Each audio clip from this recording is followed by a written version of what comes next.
오늘 첫 번째는 예, 카카오.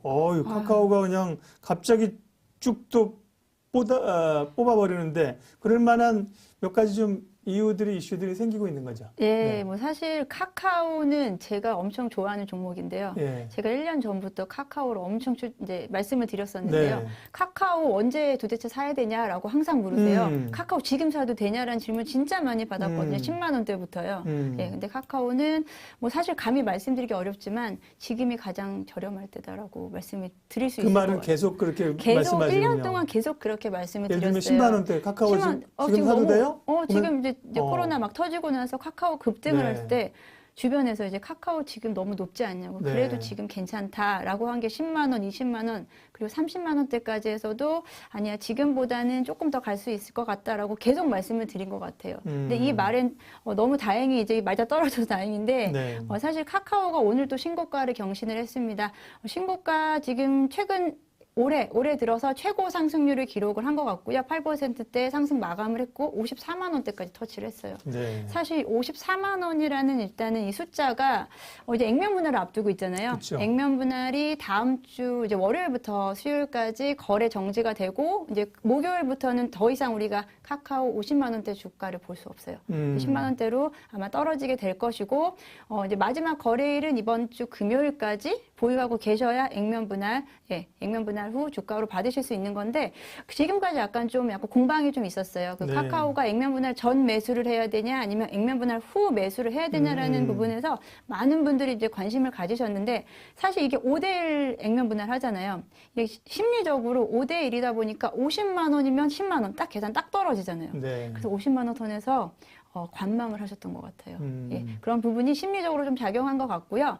지금 50만 원대 그래도 유지를 했죠. 이제 액면 분할 이슈가 나오고 나서 사실은 만약에 좀 액면 분할 후 만약에 하락에 베팅을 한다고 하면 조금 빠졌었어야 돼요. 그래도 사실 거래량이 저조한 상태에서 50만 원을 버티고 있다는 것 자체가 액면 분할 후도 기대를 할 수 있다라고 저는 좀 판단을 내렸고요. 여기에 오늘 급등한 요인들은 사실 뭐 새로운 내용은 좀 없었어요. 뭐 네. 카카오가 새로운 내용이라기보다 일단은 뭐 지난밤에 이제 빅테크 미국의 빅테크주가 전반적으로 섹터가 상승을 한 거에 그 긍정적인 영향이 있었죠. 뭐 저번에 이제 2주 전에 말씀드리기로 이제 금리 상승으로 인해서 기술주들이 좀 빠질 수 있다라고 얘기를 했는데 뒤엎었잖아요. 이제 기술주도 이제 계속 상승 중에 있고 여기에 국내 빅테크들도 지금 잘 버티면서 가고 있는데 이제 빅테크에 대한 약간 리스크가 좀 해소된 부분 그리고 더 중요한 부분은 이제 여러 가지가 있는데 카카오는 워낙에 회사가 크기 때문에 이슈들이 한두 개가 아니에요. 일단 두나무 상장 이슈를 저는 계속 말씀을 드렸었어요. 네. 이제 이따 또 두나무에 대해서 또 얘기를 할 텐데 두나무의 직간접적으로 지분 가장 많이 가지고 있는 회사가 카카오예요. 카카오가 직접적으로 간접적으로 해서 약 한 20% 넘게 지분을 가지고 있는데 이로 인해서 사실 주가가 카카오가 움직였어야 됐죠. 같이 한 2주 전부터. 근데 움직이지 않고 있다가 오늘 좀 그게 또 같이 플러스가 된 것 같고 이제 뭐 이거에 대한 뭐 이슈 하나로 오늘 갑자기 뭐 카카오가 등장했다라고 좀 보기 힘들고 뭐 최근에 이제 카카오의 좀 추세를 보게 되면은 네이버와 굳이 좀 이제 계속 비교를 하잖아요. 네. 네이버 같은 경우는 이제 본연의 이제 네이버 플러스 뭐 빅히트 네이버가 그리고 뭐 웹툰 회사를 네. 인수했다. 이런 식으로 외부 회사 협력을 계속 이어갔어요. 근데 카카오는 내부적으로 좀 행동을 했잖아요. 자회사 상장이라든지 자회사를 좀 키워서 내부적으로만 우리가 우리는 많으니까 여러 가지 자회사들이 많으니까 내부적으로 뭐 상장에 대한 이슈도 있고 자회사 뭐 이런 부분들을 좀 집중했었던 것 같은데 여기에 질 수 없잖아요. 네이버에 질 수 없기 때문에 네. 최근에는 또 웹툰 기업을 또 인수를 또 했고요.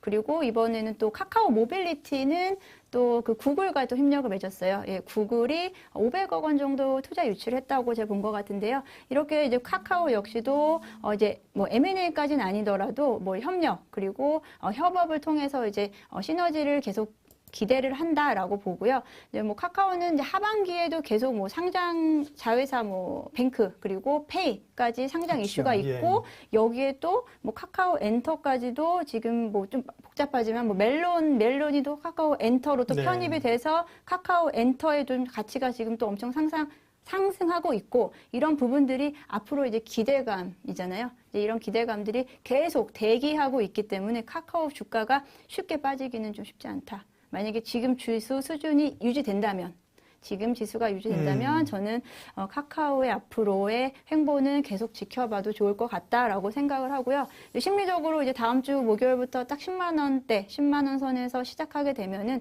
또 아무래도 이제 또 신규 투자자분들은 이제 카카오 또 들어가도 좋을까라고 이런 부분이 기대해 볼 수 있을 것 같아요. 예. 보통은 제가 이렇게 말씀하시면 네. 네이버냐 카카오냐, 카카오냐 네이버냐 여쭤보는데 뭐 별로 더 이상 여쭤볼 필요가 없네, 팀장님께는. 카카오에 대한 얘기를 쫙 말씀을 하셔서 그죠? 네, 근데 뭐 네이버도 할 말은 쫙 할 수 있어요. 네. 예, 근데 뭐 오늘은 카카오를 가지고 왔으니까 네. 오늘 카카오가 일단은 8%까지 상승하고 네이버는 좀 따라가는 입장이었던 것 같아요. 뭐 누가 먼저 주도를 하느냐였던 것 같고 네. 오늘은 이제 카카오가 주도를 했고 제가 뒤 이어서 이제 두나무 관련해서 또 이야기를 드릴 텐데 두 개 같이 좀 섞여 있어요. 예, 관련해서 네. 이제 뭐 또 다시 또 이야기 드릴게요. 좋습니다. 예, 이민수의 주식 라이브쇼 함께 하고 계십니다. 예, 투자는 예술이다. 예, 염정 팀장님 함께 하고 있습니다. 팀장님 투자는 뭡니까? 투자 여쭤보면 네, 한마디로 맞는 말씀이세요. 네네. 진짜 제가 아까 경청을 했는데 네. 투자는 예술입니다. 예. 투자를 하기 위해서는 정말 공부도 많이 해야 되고 시장 상황도 정말 모든 걸 뭐 저 같은 경우는 정말 24시간 주식만 보고 있는 것 같아요. 자는 시간 네. 포함해서 꿈도 꾸니까. 와, 예. 주식 관련 꿈도. 그런 것 같아요. 예. 매매도 해요 꿈에서. 와. 예. 미국 증시 막 오르고. 예, 그런데 이제 뭐 거기에다가 정말 심리 게임인 것 같아요. 맞아요. 예, 네. 심리적으로 내 종목에 대한 확신을 가지고 버틸 수 있느냐 아니냐 그리고 내 종목에 대한 확신 되게 중요한 것 같고요. 심리적으로 그리고 기술적으로 다 전반적으로 중요한 것 같습니다. 네. 염정 팀장님과 카카오 얘기를 먼저 했고요. 두나무, 예, 사실은 쿠팡, 이게 사실 이런 일이 자주 있는 게 좋아요. 쿠팡이 사실 한국에 있으면, 지난번에도 말씀드렸지만, 거래소 계신 분들이 들으시면 기분 나빠하지만, 한국에 있었으면 상장도 하기 어려웠다. 네. 적잖아. 그런데 미국에서, 미국 증시 상장하면서 대박을 터뜨려고 손정희 같은 사람이 뒤에 있으니까 이게 그림이 그려진다는 거니까요. 그러다 보니까 여기저기 제2의 쿠팡 상장하는 네. 얘기도 나오고, 지금 뭐, 두나무 상장 기대감도 있고 이러면서 관련주들 투자 회사들이라든지 혹은 뭐 가상화폐 관련주들 뜨거운 거잖아요. 근데 다만 가상화폐 비트코인은 참 투자는 어려워서 이 부분 좀 해석해 주세요. 네. 사실은 저희 이제 뭐 금융권 출신이시고 네. 이제 증권사에서는 사실 아직까지는 이 가상화폐를 인정하고 싶지 않은 부분이 사실 있는 거죠. 네. 예, 가상화폐 비트코인을 해야 되냐? 이제는 조금씩 이제 기관 투자자들도 비트코인을 조금씩 이제 좀 늘리고 있는 상황인 것 같은데 네. 그래서 이제 견제는 하되 무시는 할 수 없다라고 생각이 들고 저 같은 경우는 이제 가상화폐를 직접적인 투자는 사실 너무 피곤할 것 같아요. 24시간 전 자신이 없습니다. 네. 예, 그래서 딱 정시에 끝나는 주식장이 너무 좋고요. 예, 이제 그런 차원에서 그럼에도 불구하고 이제 관련주들이 많이 있기 때문에 네. 이를 통해서 간접 투자 가능하다라고 말씀을 드리는데요. 뭐 최근에는 이제 가상화폐 거래 대금이 계속 급증을 하면서 이제 주식시장을 뭐 수월하고 있는 상황인 것 같은데 네. 이 부분은 이제 일시적인 부분일 수 있고 아닐 수도 있는데 이거는 나중에 좀 더 미래에 지켜봐야 될 것 같습니다. 이거에 대해서 저도 지금 감이 안 올 정도로 사실 비트코인, 뭐 가상화폐 열기가 너무 뜨거워서요. 이제 이와 관련해서 두나무인데요. 사실 두나무가 이제 비상장 기업이잖아요. 그렇죠. 비상장 예. 기업이다 보니까 관련 업체들이 관련 기업들이 급등을 하는데 쿠팡과는 좀 다르게 얘기를 할 수 있어요. 쿠팡은 뭐 협력업체라든지 무슨 뭐 배송업체 뭐 이런 식으로 그냥 관련됐다라는 것만으로도 급등을 했는데 이 두나무 관련주들은 지분 관계예요. 네. 예, 지분 관계가 있기 때문에 두나무의 어떻게 보면 두나무 가치와 같이 간다라고 할 수 있기 때문에 조금은 그 열기가 좀 다르게 해석될 수 있고요. 네. 두나무가 이제 원래 국내에 상장하려고 했잖아요. 2023년에. 네. 근데 이제 미증시로 상장을 하겠다. 미증시도 가봐야 돼요. 근데 너나 없이 다 미국 간다는데 그렇죠. 사실은 또 간다고 사실은 확정 지을 수는 없어요. 근데 일단은 이제 기대감이 있는 거고. 기대감이죠. 주식은. 말씀하신 것처럼 네. 나중에 하고 안 하는 건 중요하지 않아. 안 해도 돼. 기대감이 중요한 건데 기대감은 있네. 예, 기대감 아주 좋습니다. 그래서 두나무에 대해서 좀 더 뜯어봤죠. 네. 두나무 우리 업비트 이제 운영사다라고 알려져 있고요. 네. 두나무 이제 홈페이지에 들어가 보면은 여러 가지가 나와요. 일단 증권플러스 아시죠? 증권 플러스 앱이 네. 있습니다. 증권 플러스가 사실 예전에 그 기반이 카카오 스탁이었어요.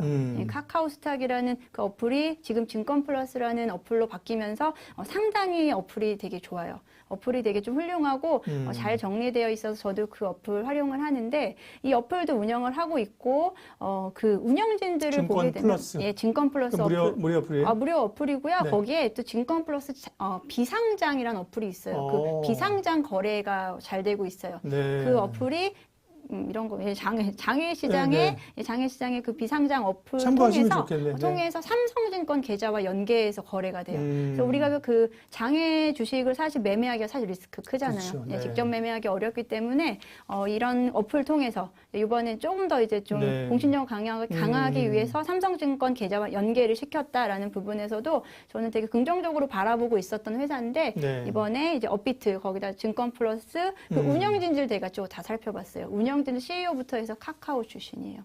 카카오, 뭐 다날 그 이번에 요즘에 이제 페이코인 관련해서 옛날에 이성우 씨가 그리 가지 않았나? 네, 아닌가? 아마 맞을 거예요. 네, 네. 제가 성함까지는 모르겠는데 쭉 저는 이제 항상 그 오너는 그 운영진들의 중요하죠. 보는데 네. 일단 카카오와 좀 연계가 좀 많이 되어 있다라는 네. 것을 제가 발견을 하면서 이번에 이제 카카오의 지분 관계도 그래서 무시할 수 없는 부분이다. 무시할 수 없는 부분이라기보다 좀 밀접한 관계가 있다라고 저는 좀 판단 내려지고요.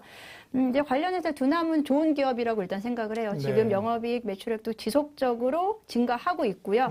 만약에 상장될 경우 뭐 국내든 미증시든 간에 앞으로 기대해 볼 수 있는 업체 기업이라고 생각을 하는데 두나무 일단 지분 관계가 중요하시잖아요. 지금 그러게요. 당장 두나무에 투자할 수 없으니 그래서 지금 많이 움직였던 종목이 제가 이제 화면을 좀 띄웠는데요. 네. 화면에 지분 관계 표예요.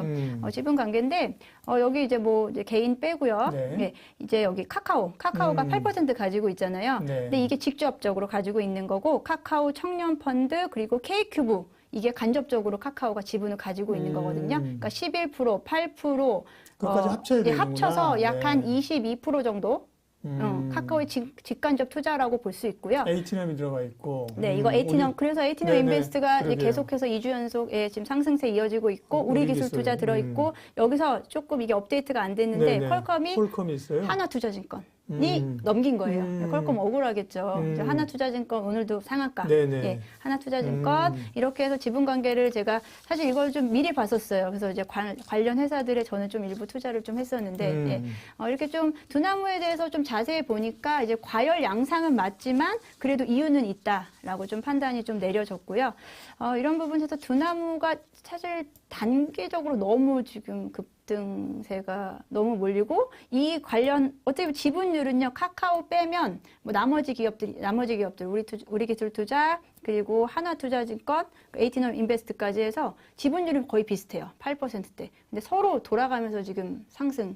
내가 갔다, 네가 갔다, 막 이러고 있는 것 같아요. 예. 이런 부분에서는 단기적으로 과열 때문에 사실 좀 이제 뭐 추천드린다기보다는 단기적 대응하실 수 있는 분들 있잖아요. 트레이딩 관점에서는 오늘 흐름 보니까 조금은 더 갈 수 있지 않을까 생각이 좀 듭니다. 네. 그러니까 좀 미리 좀 알려주세요. 전화 나중에 알려주시면 제가 말씀드릴 테니까. 네. 그러니까 지금 어쨌든 두나무 관련주들은 조금 이제 단기 변동성이 좀 심하다는 겁니까? 그거를 이용할 수 있는 분들은 네, 여지가 그쵸. 있다 이런 느낌이 네, 이거 왔네요. 하루 종일 보고 계셔야 돼요. 이 종목 하시려면 장중 변동성 너무 심하고요. 네.